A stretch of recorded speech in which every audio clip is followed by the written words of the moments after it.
Hey everyone, thanks for checking out the channel today. Appreciate you coming by. My name is Matt and this is Firewood in the Field. So if you are new to the channel, welcome. If you're old to the channel, appreciate you coming back. Had a decent amount of new subscribers lately, so wanted to at least talk through a couple of things. You may have seen me use the power split in a lot of recent videos. I also have a Wolfe Ridge 28 ProX. I bought this new, it's coming up on 1 year. It's a great machine and I love it. Today's a good use case for this machine. So all this oak behind me, I've got a customer that wants to buy this green. He's actually buying it ahead for next year. He's got a furnace and a wood furnace that heats his house, and he wants big pieces. So a lot of these rounds I will just split with a single wedge because he doesn't want them any smaller than that. But a lot of this stuff will be one pass through the 4-way and it's right at what he wants. This tote, I'll struggle a little. I'm not going to time this or nothing like that. But I will be a little slower stacking into this tote because it's one of my dump totes with the top bar. I'll show you that in a minute, but mixed feelings on these. I think if I was going to do it again, I would cut off this front bar, but leave like that one on the corner. This isn't as sturdy as you think it is.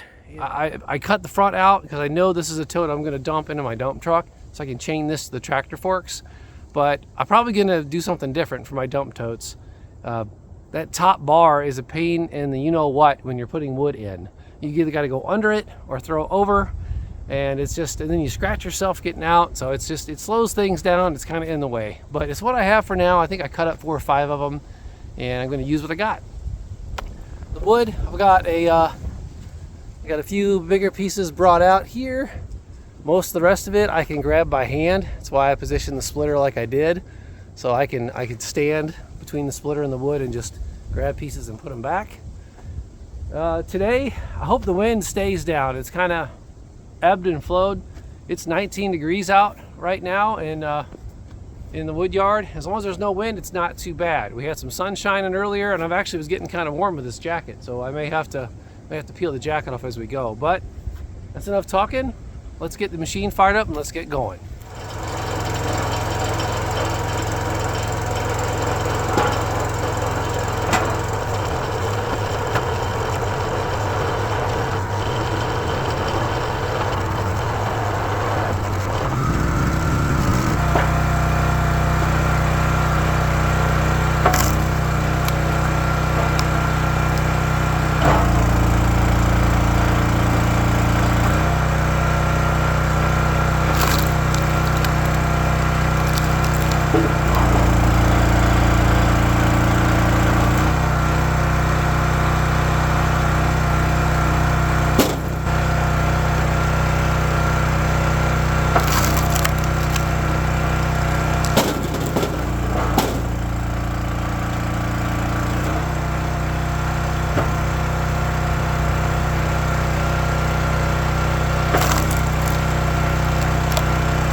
All right, one tote in the books. Still got enough daylight. I'm going to make a second one. I split a second one, and I still got a few rounds left. Not enough for a third. Got all that over there. Sorry about the sun glare. Now, I was fiddling around with the camera a lot. I said I wouldn't time this, and I'm still not going to. But I think, you know, half an hour or less for a tote like this if I was really trying. Because I happened to notice when I picked up the camera, one of the last times when I repositioned it, it was at like 24 or 25 minutes of filming. And that's with me fiddling here and fiddling there and moving the camera around. But I'm going to go ahead and get a second tote made. It's working out well for me. I had some totes out in the yard that he was willing to buy just to get ahead. But those were already split a little smaller like I normally do for my roadside stand. So it's not really exactly what he wanted. As always, I want to thank you for taking some time to watch some of my content. If you like this kind of stuff, don't be afraid to hit that like, subscribe, all them funky buttons. I think you might be able to hype. I think I fit into that window of how many subscribers I have where you can hype the video if you'd like. Don't know how much that'll help me, but hey, I'll take whatever I can get. From Matt at Firewood in the Field, see you next time.